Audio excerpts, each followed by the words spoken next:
Welcome to the Retirement Wealth Podcast. I'm so glad you're joining us today. It's great to be here, Emily. We have an important topic lined up for our listeners today: tax-efficient investment accounts. Yeah, that's a big one. Many people think about saving for retirement, but not everyone considers how taxes can impact their investments. Exactly. Understanding tax-efficient accounts can really help maximize your retirement savings. Right? So we'll be diving into the different types of accounts like IRAs and 401ks and how they can work for you.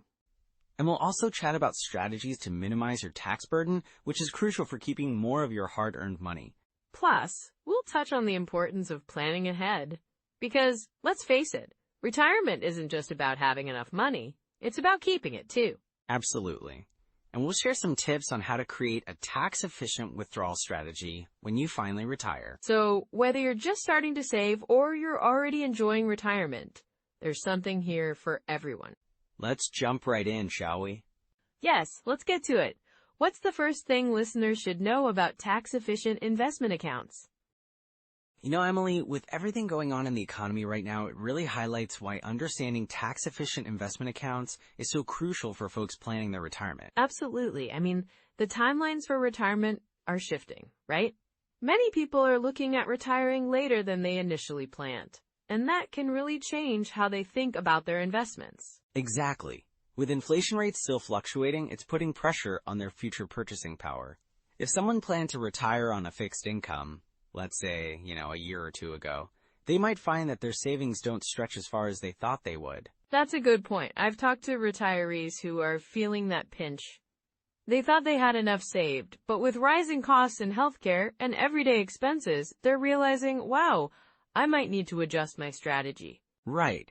And then there's market volatility. It can be so nerve-wracking for those nearing retirement. Watching their portfolios fluctuate can make anyone anxious.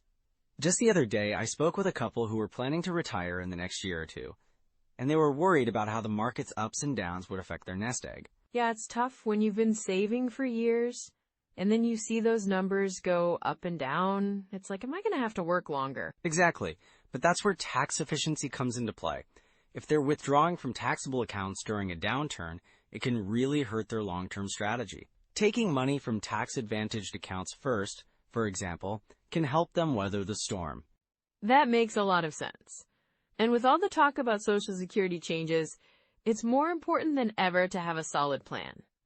People are unsure whether benefits will be reduced, so they need to consider how they'll fill that income gap.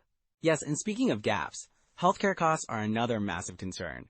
As people age, those expenses can skyrocket. One client I had recently shared that they were shocked to find out how much they needed to budget for Medicare premiums and out-of-pocket expenses. Oh, I can imagine. And for many, that's not something they really plan for adequately. It's like a hidden cost that sneaks up on you. Exactly. And when you think about legacy planning, that adds another layer. People want to leave something behind for their families, but they also want to ensure they're not leaving a tax burden. Right. I spoke with a listener recently who said they didn't want their kids to inherit a tax nightmare.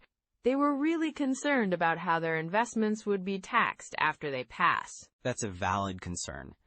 And it's especially relevant now, given current economic trends.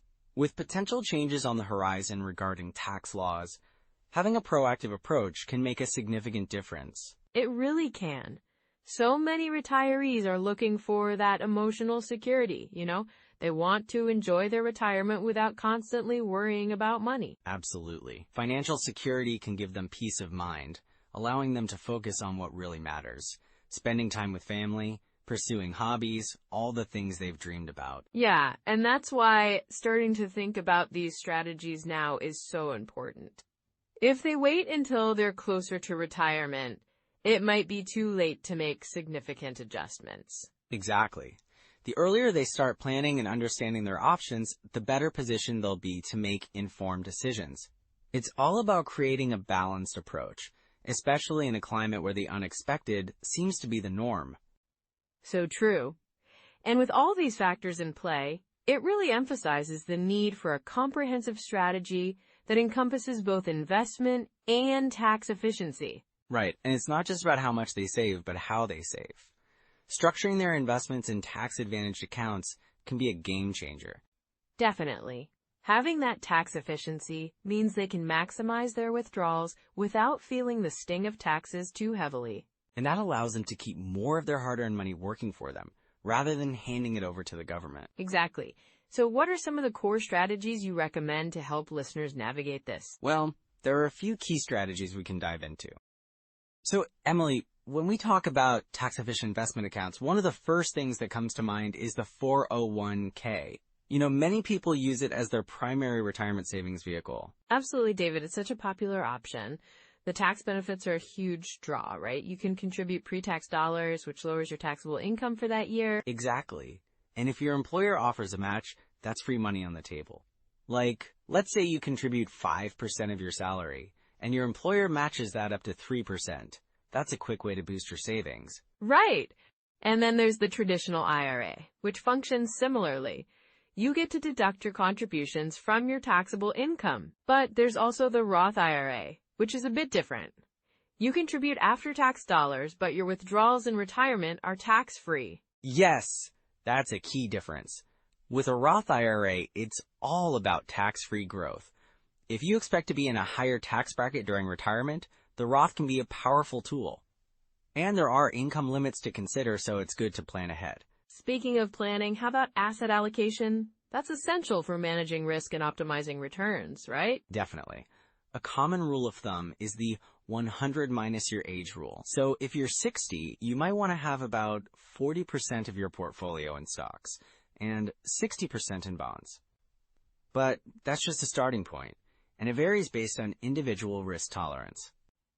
Right, and that 70/30 stock-to-bond ratio is often recommended for those who want a bit more growth potential while still being cautious. Exactly. And within those categories, diversification is key. You don't want all your stocks in one sector, like technology, for example. Spreading them across sectors like healthcare, consumer goods, and international markets can help manage risk. Yes, and let's not forget about real estate as part of that diversification strategy. It can act as a hedge against inflation and provide passive income through rental properties. For sure, real estate can be a great addition, but it does come with its own set of challenges. You have to manage properties, deal with tenants, and consider market fluctuations. And then there are annuities.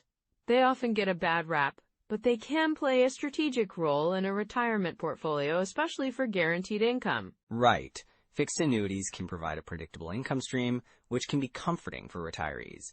But it's crucial to read the fine print. Fees can eat away at your returns, so you've got to choose wisely. Absolutely. And when it comes to Social Security, timing your benefits can significantly impact your retirement income. Delaying your benefits can increase your monthly payments. You're spot on.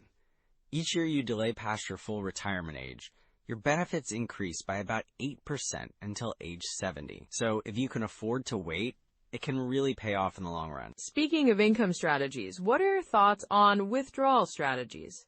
The 4% rule is quite popular, but it's not a one-size-fits-all solution. Right. The 4% rule suggests you can withdraw 4% of your retirement savings each year without running out of money. But that assumes a balanced portfolio and a 30-year retirement. If you retire early or face market volatility, you might need to adjust that. Exactly, and that's where the bucket strategy comes in. It's a bit more hands-on, but it allows you to segment your investments into different buckets for short-term and long-term needs. Yes. So your first bucket might cover the first few years of expenses, invested in more stable, liquid assets. Then you can have a second bucket for growth, invested in stocks that you won't tap into for a while. That sounds like a solid plan. And it's also crucial to factor in required minimum distributions, or RMDs, when planning your withdrawals from tax-deferred accounts like IRAs. Absolutely. Once you hit age 73, you're required to start taking withdrawals from your traditional IRAs and 401ks. Failing to take your RMD can result in hefty penalties, so it's essential to plan for that. Right, and that can really impact your tax situation in retirement. If you're not careful, those distributions could push you into a higher tax bracket. That's a great point. Tax planning should be ongoing, not just a one-time effort. You want to think about how different income sources will be taxed and how to manage those taxes efficiently. And let's talk about tax loss harvesting. It's a strategy that can help offset gains and reduce your overall tax burden, right? Yes! If you have investments that have lost value, you can sell them to offset gains from other investments. Just keep in mind the wash sale rule, which disallows a deduction if you repurchase the same or substantially identical stock within 30 days. So it really comes down to being proactive with your investments and tax strategies. Keeping an eye on asset allocation, understanding your accounts, and being aware of tax implications can make a significant difference. Definitely. And it's also about having a comprehensive plan that adapts to your changing circumstances. Life events, market conditions, and even tax laws can shift, so staying informed is key. Speaking of shifts, what are some common pitfalls you see people making when planning for retirement? Well, a big one is underestimating healthcare costs. Many people assume Medicare will cover everything, but there are significant out-of-pocket expenses, especially for long-term care. That's so true. It can really catch people off guard. And then there's the tendency to keep too much cash on hand instead of investing it. Yes, keeping cash may feel safe, but inflation can erode purchasing power. Balancing liquidity with growth potential is crucial. And let's not forget about neglecting to update your estate planning documents. As life changes, so should your plans. Exactly. You want to ensure your beneficiaries and wishes are accurately reflected. It's a small step that can have a big impact on your loved ones. Well, David, this has been such an insightful discussion. I think our listeners will find these strategies really helpful as they navigate their retirement planning. I hope so, Emily. It's all about empowering people to make informed choices for a secure and fulfilling retirement. You know, Emily, one of the biggest mistakes I see people make when planning for retirement is really underestimating the sequence of returns risk. Yeah, that's a big one. It's like, if you hit a market downturn early in your retirement, it can really mess with your withdrawal strategy, right? Exactly. I had a client. Let's call him Tom. He was so excited to retire and started withdrawing from his investments right when the market took a dive. Ouch, that's tough. So what happened to Tom? Well, he had planned to withdraw a certain percentage each year. But with the market downturn, he was selling off shares at a loss to get the same income he needed. It really impacted the longevity of his portfolio. That's a classic example, and I guess a lot of folks don't realize that the timing of those withdrawals can be just as important as how much they're taking out. Absolutely. And then there's the issue of ignoring taxes when planning withdrawals. People often think, oh, I'll just take money out of my 401k or IRA without considering the tax implications. Right! I mean, that can really add up. I've heard stories of retirees who ended up in a higher tax bracket because they didn't strategize their withdrawals properly. Yes. I remember working with a couple, let's call them Mary and John. They were taking large distributions from their traditional IRA without thinking about taxes. And how did that turn out for them? Well, they ended up owing a lot more in taxes than they anticipated, which really cut into their retirement income. They could have benefited from a strategy that involved more tax-efficient accounts, like Roth IRAs, or even taxable accounts for certain withdrawals. It's so important to have that tax-efficient withdrawal strategy in place. What about healthcare costs? I think a lot of people underestimate those too. Definitely. Healthcare can be a significant expense in retirement, and it often surprises people. I had a client, let's call her Susan. She thought she'd budgeted enough, but then she faced some unexpected medical issues. Oh no, what happened? Well, she didn't account for long-term care or the rising costs of prescriptions, and it really put a strain on her finances.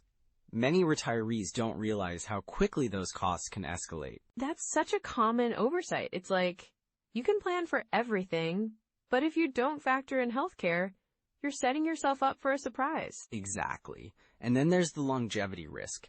People are living longer, and it's critical to plan for that. I've met retirees who thought they'd be fine with a certain amount saved, but they didn't account for living into their 90s. Right, like that client you mentioned earlier, Tom. If he had to stretch his funds for an extra decade or two, he would have really been in trouble. Exactly. I had another client named Bill who retired at 62. He thought he'd be fine with his savings, but he didn't consider that he might live to 95 or more. So what happened with Bill? He ended up running out of savings in his late 70s, and it was a tough situation for him. He had to rely on Social Security alone, which wasn't enough to cover his expenses. That's heartbreaking. And it brings us to another common mistake: claiming Social Security too early. Yes, I've seen this happen so often. People think they need to claim it as soon as they can at 62, but waiting can lead to a much larger benefit down the road. So true. I know someone who claimed early because they needed the money, but they didn't realize how much they were leaving on the table. Right. I had a client, let's call her Linda. She claimed at 62 because she was worried about her budget, but if she had waited just a few years, her monthly benefit would have been significantly higher. It's all about that long-term perspective, isn't it? Absolutely. And then there's poor asset allocation. Many retirees hold on to too much cash or too conservative investments because they're scared of losing money. That's a tricky balance. You want to preserve your capital, but you also need growth, right? Exactly. I had a client named Greg who kept most of his portfolio in cash because he was fearful of market volatility. But with inflation and low interest rates, his purchasing power was eroding. So what did you advise him? We worked on diversifying his portfolio to include a mix of stocks and bonds that matched his risk tolerance. He was nervous at first, but he soon saw the benefits of having some exposure to growth assets. It's all about finding that right balance and not letting fear dictate your decisions. Yes, and recognizing red flags early can really help avoid these pitfalls. If you're feeling anxious about your investments or not sure how to plan for healthcare costs, that's a sign to reassess your strategy. So what advice would you give to someone who's starting to feel overwhelmed by these issues? I would say, first, take a deep breath. Retirement planning can be complex, but breaking it down into smaller parts makes it manageable. Seek out a qualified financial advisor who can help you create a tailored plan. And don't hesitate to ask questions. It's your future, after all. Exactly. And remember, it's never too late to adjust your strategy. Whether it's revisiting your withdrawal plan, considering tax implications, or adjusting your asset allocation, there are always steps you can take to improve your retirement plan. That's a great takeaway.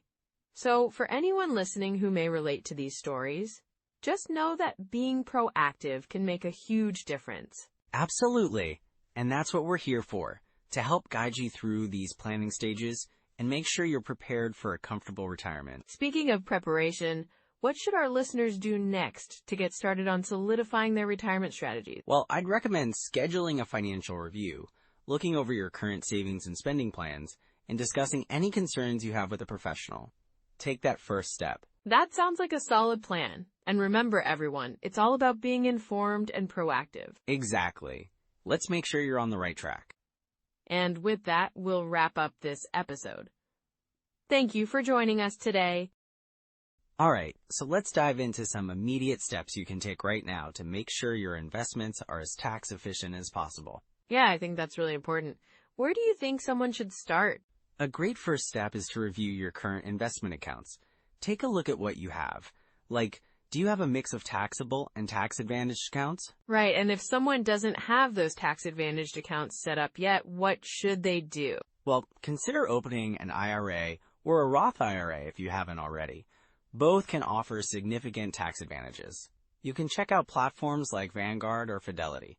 Both have user-friendly tools to help you get started. That's a good point. And I think a lot of people might not realize how easy it is to set those accounts up. Exactly. And don't forget to utilize your employer's retirement plan if you have one, like a 401k.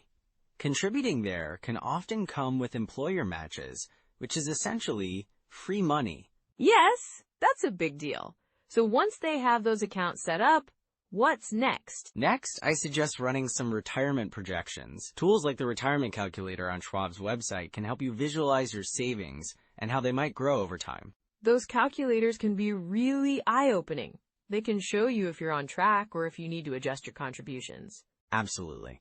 And while you're at it, it's a good habit to review your portfolio at least quarterly. Quarterly? That sounds manageable. What should they be looking for during those reviews? Look at your asset allocation. Make sure it aligns with your risk tolerance and retirement goals. Are you too heavily weighted in one sector or asset class?